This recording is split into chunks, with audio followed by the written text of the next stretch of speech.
CM చంద్రబాబుకు మంచి పని చేయడం చేత కాదు. ఎవరైనా మంచి చేస్తే దాన్ని పాడు చేయడం లేదా తన క్రెడిట్లో వేసుకోవడం మాత్రం బాగా వచ్చు. విశాఖ యాదవ భవనం విషయంలో రెండో పద్ధతిని అనుసరిస్తున్నారు చంద్రబాబు. వైఎస్ జగన్కు మంచి పేరు వస్తుందనే దురుద్దేశంతో యాదవ భవనం నిర్మాణానికి అడ్డంకులు సృష్టిస్తున్నారు. వైఎస్ జగన్ ఇచ్చిన స్థలాన్ని కాదు అని వేరే చోట ఇవ్వాలి అని కూటమి నాయకులతో చెప్పిస్తున్నారు. చంద్రబాబు పన్నిన ఉచ్చులో పడి టీడీపీ రాష్ట్ర అధ్యక్షుడు పల్లా శ్రీనివాస్, జనసేన ఎమ్మెల్యే వంశీ సొంత సామాజిక వర్గానికి వెన్నుపోటు పొడుస్తున్నారు. విశాఖ జిల్లాలో యాదవులకు మంచి చెయ్యాలన్న ఒక ఆలోచనతో విశాఖ నగరాన్ని ఆనుకుని ఎండాడ సమీపంలో జాతీయ రహదారికి పక్కనే 50 కోట్ల రూపాయల విలువైన భూమిని వైఎస్ జగన్ యాదవ భవనం కోసం కేటాయించారు. వైఎస్ఆర్సీపీ ప్రభుత్వ హయాంలో భవన నిర్మాణానికి భూమి పూజ కూడా చేశారు. ఎన్నికల షెడ్యూల్ రావడంతో తాత్కాలికంగా పనులు ఆగాయి. కూటమి ప్రభుత్వం అధికారంలోకి వచ్చింది. యాదవ భవన నిర్మాణం పనులు ఎక్కడికక్కడ నిలిచిపోయాయి.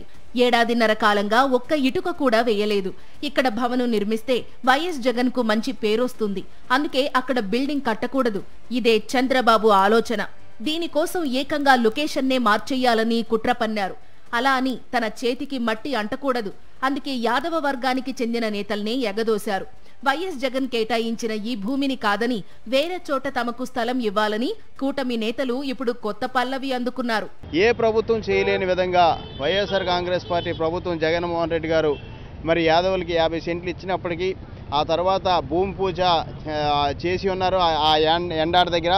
మరి ఆ తర్వాత వచ్చినటువంటి కూటమి ప్రభుత్వం ఇది ఎక్కడైతే యాదవులకి ఇచ్చిన స్థలాన్ని వైఎస్ఆర్ కాంగ్రెస్ పార్టీకి ఆ క్రెడిట్ దక్కుతుందని చెప్పేసి ఒక దురుద్దేశంతో ఇప్పుడున్నటువంటి ప్రజాప్రతినిధులు ఆ స్థలాన్ని రద్దు చేస్తూ మళ్ళీ ఇంకో స్థలాన్ని ఎక్కడో ముడసల్లో ఏదో ఒక స్థలం ఇస్తామని చెప్పేసి ఈ స్థలాన్ని రద్దు చేస్తా ఉన్నారు. ఉత్తరాంధ్ర యాదవులందరికీ ఎంతో అనుకూలంగా ఉండే ఈ ప్రాంతాన్ని కాదని ఎక్కడో దూరంగా ఉన్న ముడసర్లోవ ప్రాంతంలో యాదవ భవన నిర్మాణానికి స్థలం కేటాయించాలని టీడీపీ రాష్ట్ర అధ్యక్షుడు పల్లా శ్రీనివాసరావు ప్రభుత్వాన్ని కోరుతున్నారు.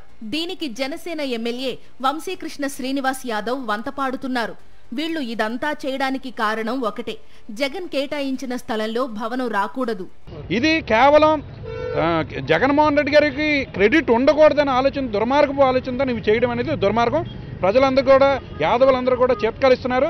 యాదవ గ్రామాల్లో చాలా అడుగుపెట్టే పరిస్థితి ఈ కూటమి నాయకులకు లేదని ఈ సందర్భంగా తెలియజేస్తున్నాం. వైఎస్ జగన్ యాదవులకు కేటాయించిన 50 సెంట్ల స్థలానికి అదనంగా మరికొంత భూమిని తీసుకొస్తే కూటమి నేతలకు మంచి పేరు వస్తుంది. కానీ వైఎస్ జగన్ ఇచ్చిన స్థలాన్ని కాకుండా వేరే చోట తమకు పనికిరాని స్థలం ఇస్తే ఉపయోగం ఏంటని ప్రశ్నిస్తున్నారు యాదవులు. హైవేకు ఆనుకుని వైఎస్ జగన్ ఇచ్చిన స్థలం అత్యంత ఖరీదైనది కావడంతో దాన్ని కూటమి నేతలు తమ బినామీలకు కట్టబెట్టే ప్రయత్నం కూడా చేస్తున్నారని యాదవ సామాజిక వర్గానికి చెందిన నేతలు అనుమానం వ్యక్తం చేస్తున్నారు. వైఎస్ జగన్ మళ్లీ అధికారంలోకి వచ్చిన తరువాత అదే స్థలంలో యాదవ భవనాన్ని నిర్మించి తీరుతామని మాజీ మేయర్ గొలగాని హరివెంకట కుమారి స్పష్టం చేస్తున్నారు. హైవే ప్లేస్ లో యాదవులకు ఉత్తరాంధ్ర ప్రజలందరికీ కూడా, ఉత్తరాంధ్ర ప్రజల యాదవులందరూ కూడా ఉపయోగపడే విధంగా నేషనల్ హైవే పక్కన అటువంటి స్థలం ఇస్తే ఈరోజు కూటమి నాయకులు దాన్ని ఎక్కడో మారుమూల ప్రాంతంలో ఇవ్వడం జరిగింది. యాదవులకి చిన్నచూపు చూస్తున్నారా అంటే యాదవులు ఎప్పుడూ కూడా వీళ్ళకి ఈ నేషనల్ హైవేలో ఇటువంటి స్థలము ఎందుకు అని కించపరుస్తున్నారా కూటమి ప్రభుత్వం నాయకులు? ఈవేళ యాదవులకు ఆ భవనం ఉండకూడదు, నేషనల్ పక్కన హైవే పక్కన యాదవులకు ఇస్తే అది ఇంకా జగన్మోహన్ రెడ్డి పేరు స్థిరస్థాయిగా ఉండిపోద్ది, జగన్మోహన్ రెడ్డి గారి పేరు కనబడకూడదు అనుకుంటే వీళ్ళు తీసుకెళ్లి ఏ మారుమూలన ఇవ్వాలని నిర్ణయించడం జరిగింది. దానికి ఈ విశాఖపట్నంలో ఉన్నటువంటి పల్లా శ్రీనివాస్ కానీ వంశీకృష్ణ శ్రీనివాస్ కానీ పూర్తి మద్దతు పలికి యాదవులు ఓట్ల ద్వారా గెలిచినటువంటి వీళ్ళిద్దరూ కూడా యాదవులను కించపరుస్తూ నేషనల్ హైవే పక్కన ఉండవలసిన స్థలాన్ని అమ్ముడుపోయి ఈవేళ కూటమి ప్రభుత్వం వేరే వాళ్ళకి అమ్మడానికే, లేకపోతే వాళ్ళు ఉంచుకోవడానికే, లేకపోతే దాన్ని వేరే ఇండస్ట్రీలకి కట్టబెట్టడానికే, అంటే నేషనల్ హైవే పక్కన యాదవులకు ఉండకూడదా? కూటమి ఎమ్మెల్యేలు చేస్తున్న మోసంపై పార్టీలకు అతీతంగా యాదవుల నుంచి విమర్శలు వెల్లువెత్తుతున్నాయి. జీవీఎంసీ కౌన్సిల్ సమావేశంలో వైఎస్ జగన్ ఇచ్చిన స్థలాన్ని కాదని వేరే స్థలం అడగడంపై బీజేపీ కార్పొరేటర్ గంగల కవిత తీవ్రంగా తప్పుపట్టారు. ఎవరి మెప్పు కోసం స్థలం మార్చాలంటూ కౌన్సిల్లో ప్రతిపాదన పెట్టారని ప్రశ్నించారు. వైఎస్ జగన్ సీఎంగా ఉన్నప్పుడే యాదవులకు మేలు జరిగిందని సభాముఖంగా ప్రకటించిన కవిత యాదవ కులం పేరు చెప్పుకుని పదవులు సంపాదించి చివరికి అదే యాదవ కులానికి తీవ్రమైన అన్యాయం చేస్తున్నారని యాదవ కుల సంఘ పెద్దలు పల్లా శ్రీనివాస్ వంశీపై తీవ్ర స్థాయిలో ఆగ్రహం వ్యక్తం చేశారు. వారిద్దరూ యాదవ కుల ద్రోహులుగా మిగిలిపోతారని హెచ్చరించారు. ట్రాన్స్ఫర్ చేశారు అంటే ఆ భూమి నుంచి ఈ భూమి ఇస్తున్నారా లేదా అది తీసుకొని ఇది ఇస్తున్నారా అంటే రోడ్డు పక్కన మాకు పేరు వచ్చేస్తుందనా అంటే యాదవ సామాజిక వర్గం అనే అందరికి కనబడుతుందనా సందులు ఇచ్చారు.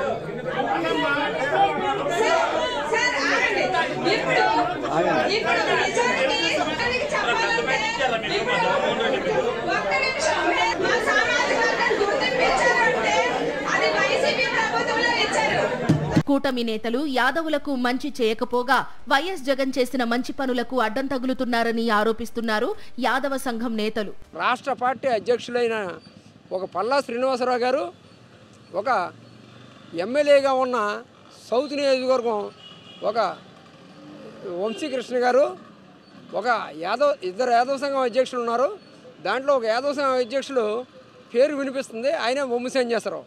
వీళ్ళు ముగ్గురు కూడా ఇవాళ యాదవ భవనాన్ని నిర్మాణం అక్కడ ఎండర్లో కట్టకన్నా వేరే చోట కట్టడానికి వీళ్ళు ముగ్గురు నిర్ణయం తీసుకుని ఒక ప్రభుత్వానికి ఒక లేఖ ద్వారా తెలియజేశారు. ఈ ఎమ్మెల్యేలు ఎలా ఎమ్మెల్యేలు అయ్యారు, దేని ద్వారా అయ్యారు, కులం ద్వారా అయ్యారు. ఈ కులాన్నే వాళ్ళు విస్మరిస్తే వాళ్ళు చరిత్రహీనులు అయిపోతారు. అక్కడ యాదవ భవన్ నిర్మాణం జరగవలసిందే ఎండాడ వద్ద. ఎందుకంటే అది జరగడం వల్ల ఉత్తరాంధ్ర ప్రజానికానికి అటు ఇచ్చాపురం నుంచి ఇటు పాయికరాపేట వరకు అందరికి ఉపయోగకరంగా ఉంటుంది. ఎందుకంటే రోడ్డు కనెక్టింగ్ ఉంది, ఎక్కడి నుంచి వచ్చినా మరి రోడ్డు కనెక్టింగ్ ఉంది కాబట్టి అన్ని విధాలుగా అనుకూలంగా ఉంటుందని మేము ఎండాడ దగ్గరే యాదవులకు భవన నిర్మాణం జరగాలని మా జాతీయ ఐక్యవేదిక తరపున మేము డిమాండ్ చేస్తున్నాం. ఇప్పటికైనా వైఎస్ జగన్ కేటాయించిన స్థలంలో యాదవులకు భవనం నిర్మించాలని, లేదంటే కూటమిపై తిరుగుబాటు తప్పదని, రానున్న రోజుల్లో కూటమి నేతలకు తగిన బుద్ధి చెప్పడానికి యాదవులంతా సిద్ధంగా ఉన్నారని హెచ్చరిస్తున్నారు.